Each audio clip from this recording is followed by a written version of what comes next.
Okey, dah buka dah buku teks. Surat 96 dan 97 kita akan belajar topik baru, topik 46, Kesultanan Johor Riau.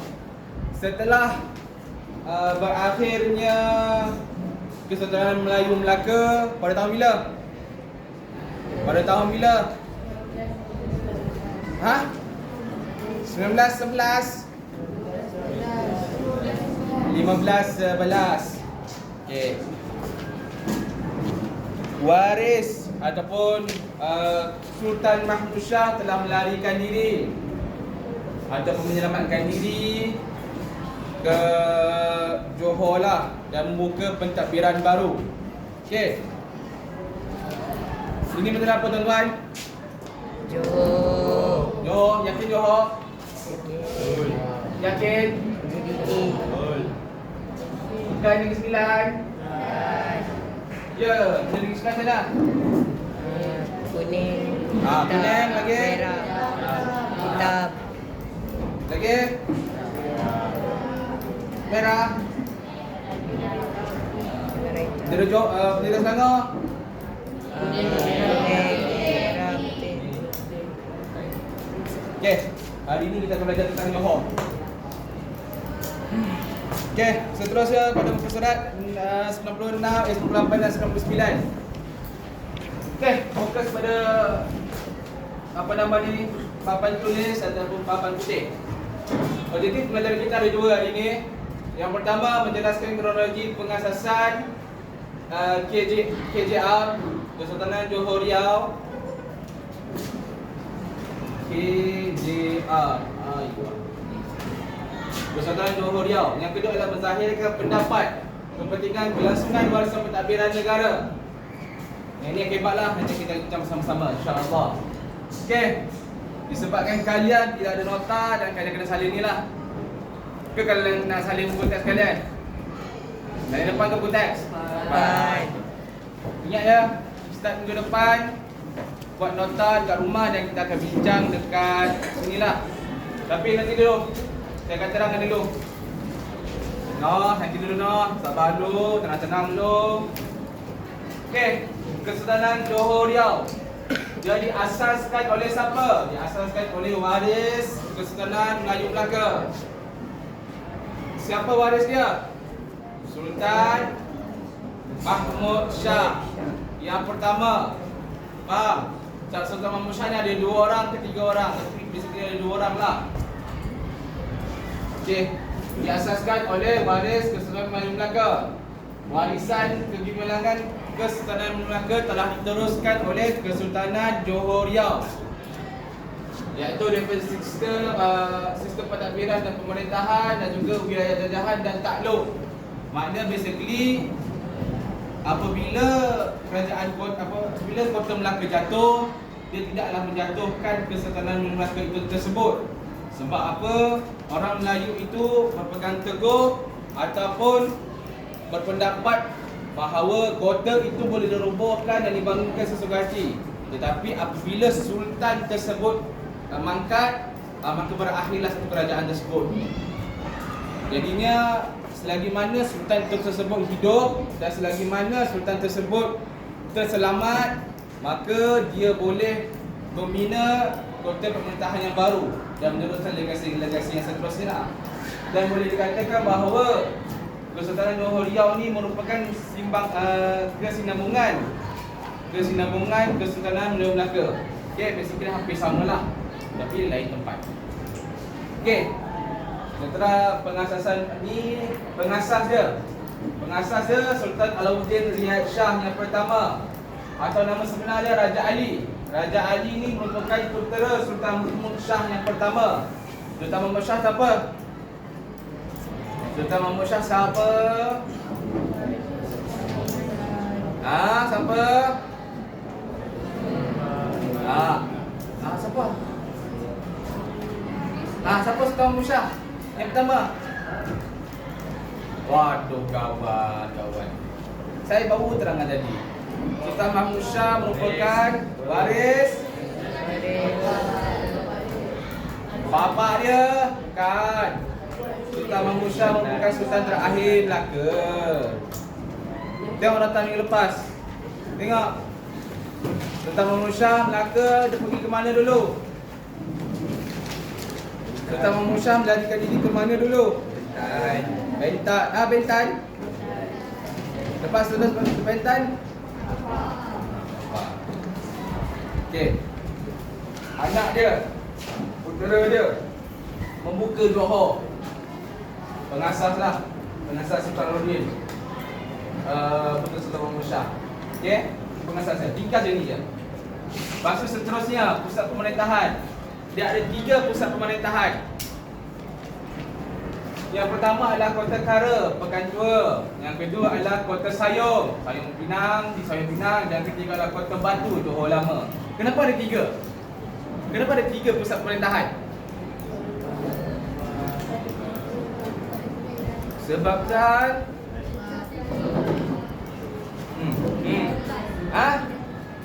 sebab pindah tempat. Orang tak suka pindah tempat dah. Lari daripada siapa? Dia ke Portugis. Kenapa dia nak lari dari Portugis lah? Dia ada masalah ke?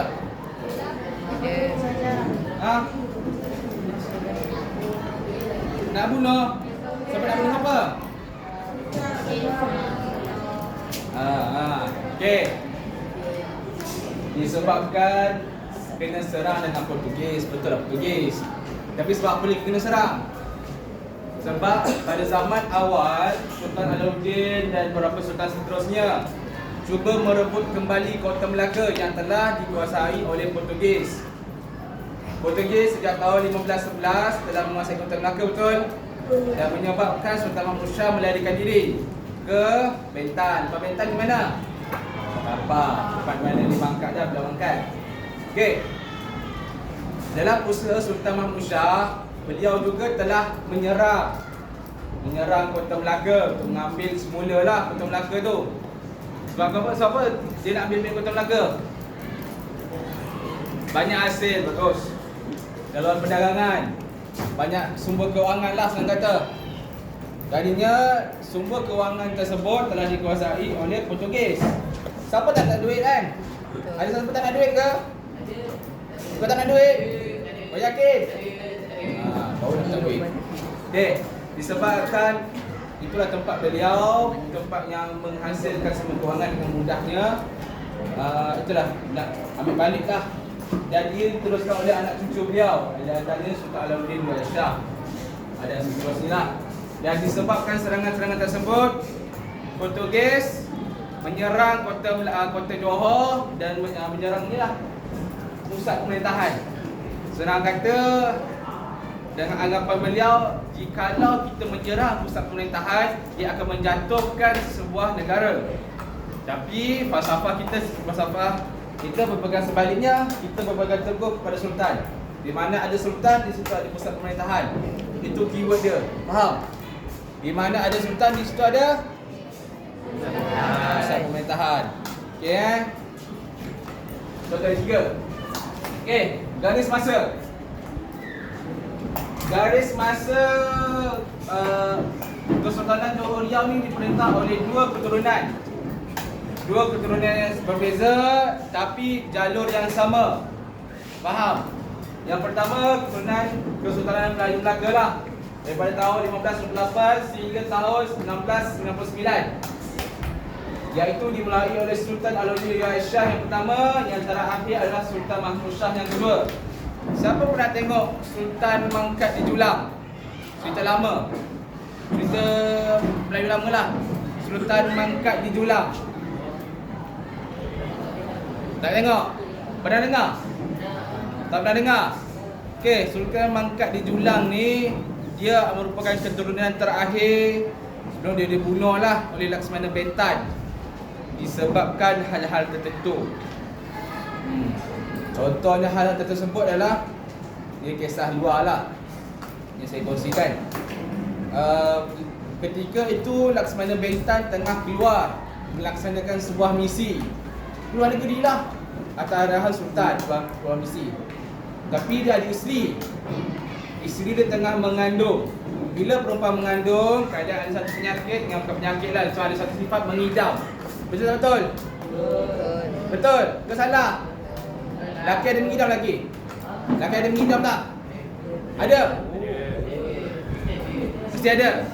Oh, sama lah maksud ni. Okey. Isteri kepada Laksmana Bentan, dia mengidam nak makan makan buah apa nama dia tu ah? Ha? Buah tamar. Kan, buah tamar. Nangka saya ingat saya.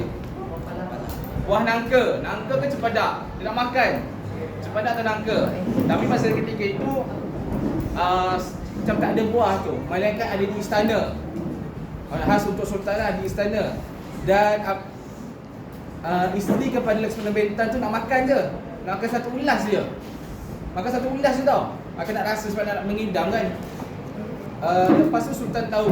Sultan Mahmud Shah yang kedua tahu.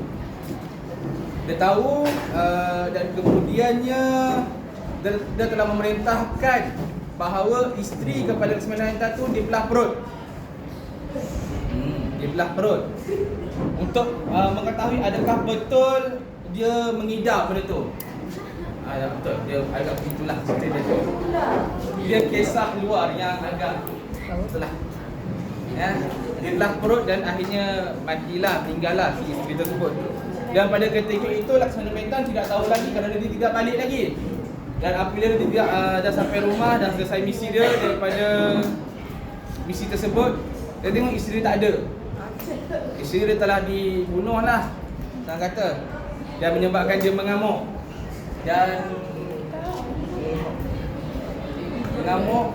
Dan pada akhirnya pada hari Jumaat, Sultan ni kan biasa kan berjalan kaki biasanya kan. Dan Sultan ni dia diangkat ataupun dijulang. Tahu dijulang macam mana? Sama ada guna tandu. Tahu tandu? Aduh, tandu tak tahu.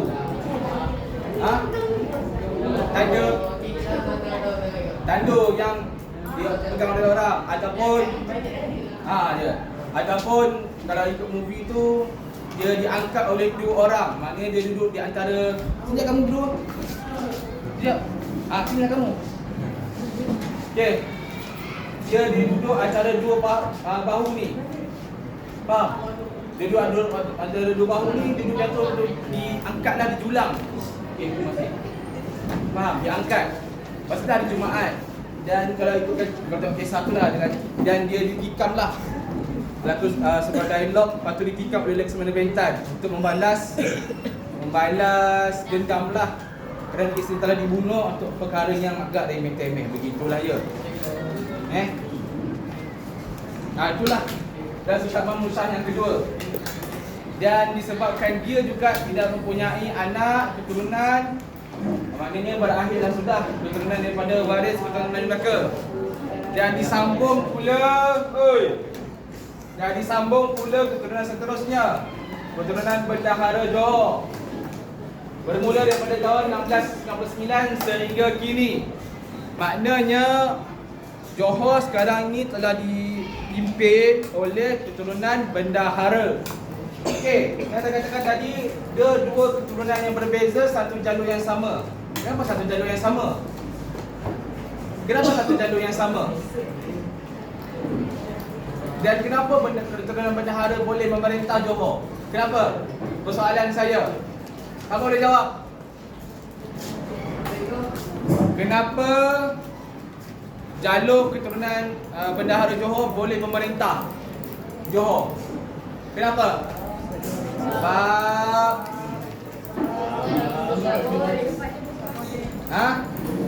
sebab dia paling berkuasa. Lagi apa jawapan? Sebab dia orang kedua selepas sultan dia. Jawab Lazam. Jangan takut. Okey. Apa tadi? Kau ni tak ada apa-apa keluar ni ah. Okey. Tadi jawab dari kawan kamu sebab dia berkuasa. Betul. Dia adalah orang kedua yang paling berkuasa selepas sultan, golongan Bendahara. Akan tetapi yang paling betul adalah mereka merupakan satu jalur keturunan yang sama. Golongan bangsawan ini adalah satu golongan yang bersaudara walaupun lain keturunan. Contohnya dia bukan sepupu sepapat dia lah. Jadinya bolehlah dia diangkat secara rasmi. Maknanya dia bukanlah orang awam. Faham? Contohnya Azam Sultan. Tapi dia mati, dia mangkat. Dan dia ada sepupu. Lain keturunan, dia keturunan jalur yang sama tapi keturunan yang berbeza. Keturunan pak cik dia ke, mak cik dia ke, tapi jalur yang sama. Maknanya kita boleh angkat dia lah menjadi sultan. Faham tu? Okey. Itu sahaja kita punya topik untuk pengasasan Kesultanan Johor Riau. Faham? Ni sahaja. Okey, Seterusnya kita akan menerangkan tentang objektif yang kedua. Objektif yang kedua adalah untuk menzahirkan pendapat, kepentingan, kelangsungan warisan pentadbiran negara dan dengan akibat. Okey. Saya telah letakkan dua benda sahaja. Tapi saya nak lagi dua. Tiga lah. Saya nak satu kumpulan bincang. Satu kumpulan besar lah. Saya nak kalian bincang. Apa lagi ketiga? Kepentingan, kelangsungan warisan pentadbiran negara.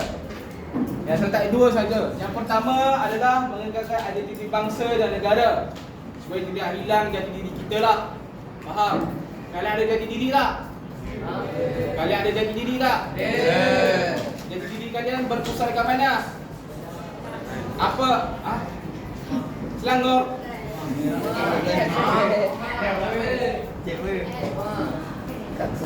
Apa jati diri kalian? Kalian sebagai orang Melayu Malaysia yang beragama Islam. Faham? Jati diri kalian orang Melayu Malaysia. Faham? Malaysia terpenting. Aduh kalian ni. Ada yang tak ada jati diri? Yang tak tahu dia orang mana? Ada jati diri tak? Ada. Ya, ada bagus. Okey, seterusnya yang kedua. Menghargai kebijaksanaan tokoh terdahulu. Kita kena menghargai lah jasa-jasa orang-orang terdahulu. Contohnya siapa? Contohnya Kesultanan Melayu Melaka yang telah memberikan undang-undang mereka. Undang apa? Ada berapa undang yang Melaka telah keluarkan? Apa tiga tu? Kanun Melaka, Undang Laut Melaka, satu lagi? Sudah ada. Baik-baik. Okey. Dan yang masa kini, siapa yang kita kena hargai tokoh-tokoh terdahulu? Siapa tokoh-tokoh kita? Kau Nizam. Kau sini Nizam. Kau sini. Kau nak jauh sangat kan? Sini kau apa? Siapa tokoh terdahulu yang kau kenal?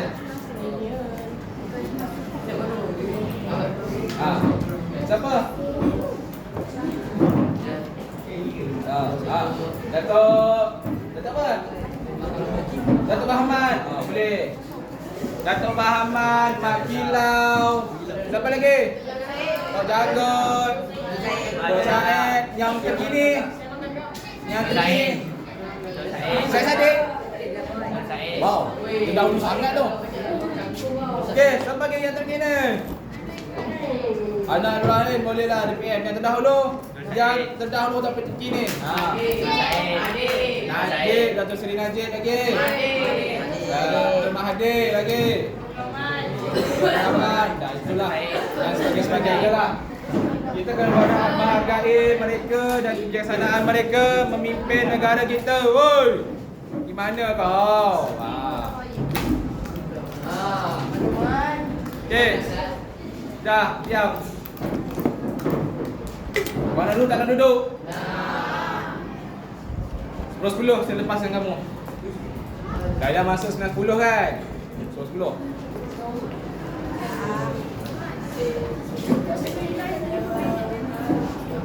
Selama 5 minit. Yakin? Tak ada. Dengan 10. Okey, ini saja. Okey, boleh duduk.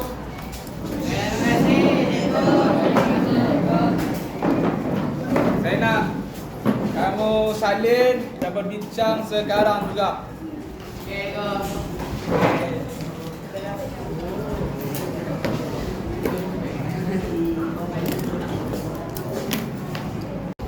Muka surat 37 dah buat belum?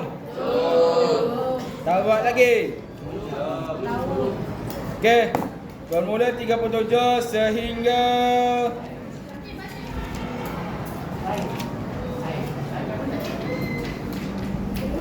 sehingga 46. Bukan masalah saya.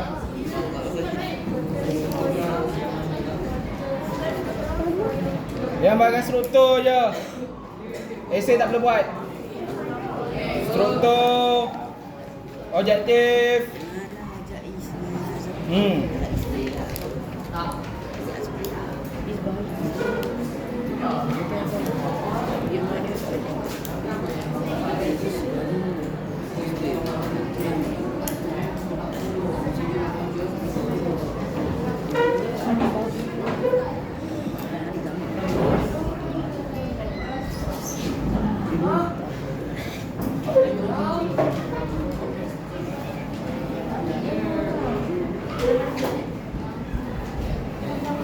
Nota dari mana?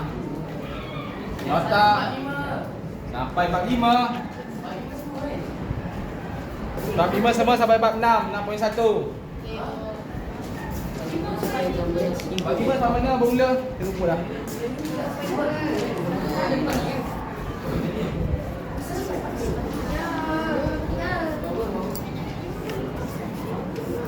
Ha, 5.2. Start 5.2 sampai 6.1.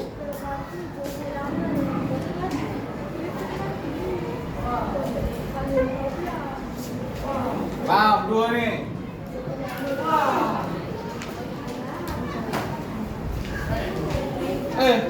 Yang 5.2 tu saya tak lama kan? Minggu depan. Tak, minggu depan. Kan saya minta. Ha. Yelah, ke minggu depan lah saya nak. Saya nak tengok. Tak ada, Jumaat, Khamis. Kau dah siap kan?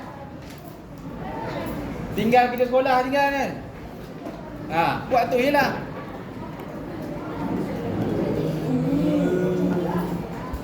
Kenapa suruh bujang? Okay. Saya nak dalam bentuk ringkas je. Saya tak nak kamu salin buku teks tu. Faham? Ni tingkatan 1 dia salin satu-satu. Jangan salin satu-satu tau. Persoalan saya kat orang, apa function? Apa function buku teks kamu latihan tu? Buat sia-sia je lah. Tengok sikit perota kamu. Bagus.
Banyak hutang dengan tu. Okey. Okey je. Kalau buang hidup lah. Pastikan kamu kita berurat sana ingat. Okey. Tengok nota sikit.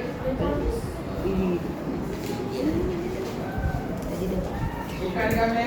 Apa 10 kan? Tak boleh macam ni tak kita sama je. Jadi Syahir Saya akan minta. Tak kisah. Kami benar. Kami minggu depan. Sekarang Alias Desa sedang bukan Alias. Ha? Paper. Paper tak? Paper siap. Main 4 dah siap. Sekarang kena tunggu Miza. Dia kena cek balik dia punya ni. Ha? Mesti dengan kau kan? Tak nak. Saya takkan kasih kat kamu. Saya kat no. I don't care. Alah, kau belum dah banyak siap dah kan? Ha? Kau tak banyak ni pun dia. Kau banyak itu kau pun pasal.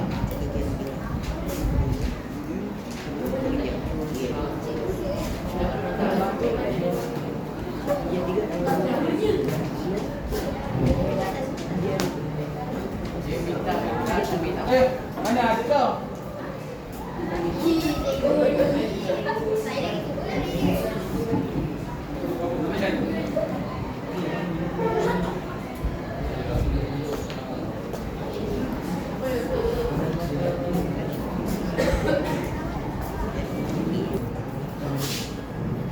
Ada rehat Malam tu.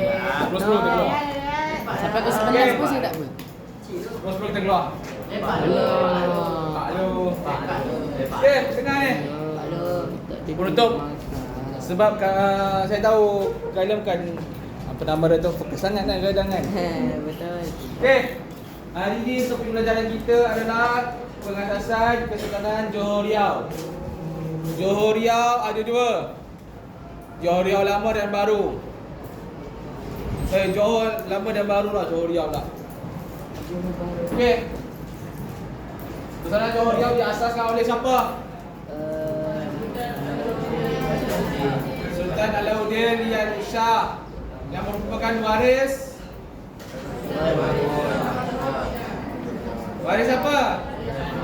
Bapa Sultan Mahmud Shah yang merupakan keturunan Raja Ali. yang merupakan keturunan Raja. Keturunan Kesultanan Melaka.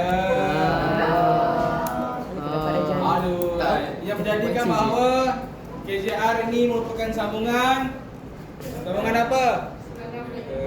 Sambungan Sultan Melaka. Okey. Ada 3 persabdahan 1, 2 dan 3. Garis masa. Garis masa ada berapa? Ada berapa garis keturunan? 2 ke 3? 3. Garis keturunan siapa yang pertama? Okey, kenapa dia berakhir? Kenapa dia berakhir? Sebab dia tiada keturunan, betul. Terima kasih, Namiha. AKA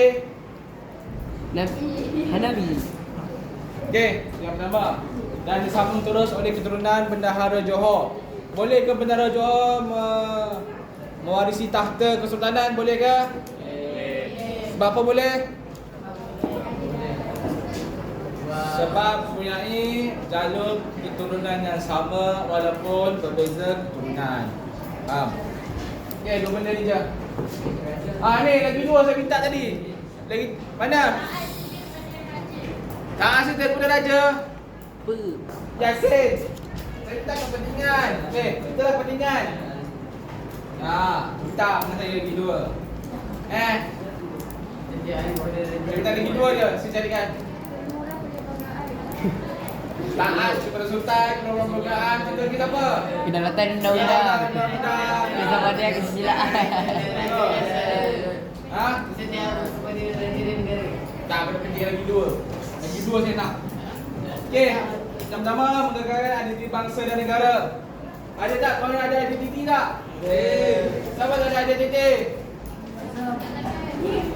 Diam kau. Dia tak tahu ke tak ada? Dia tak tahu. Siapa tidak ada identiti negara? Azam. Aku lagi. Noh, bukan Noh, bukan. Walaupun muka dia seakan-akan kaum lain orang Melayu Noh. Okey. Yang kedua apa? Menghargai kebijaksanaan tokoh terdahulu. Sama ada tokoh moden ataupun tokoh Zaman Kesultanan lah. Okey. Oh, baru 5 minit. Lagi 5 minit lagi. 1 jam masih terima je. 1 jam. Okey, Sam. Terima kasih, Sam. Jam. Saya tak makan. Okey. Okey.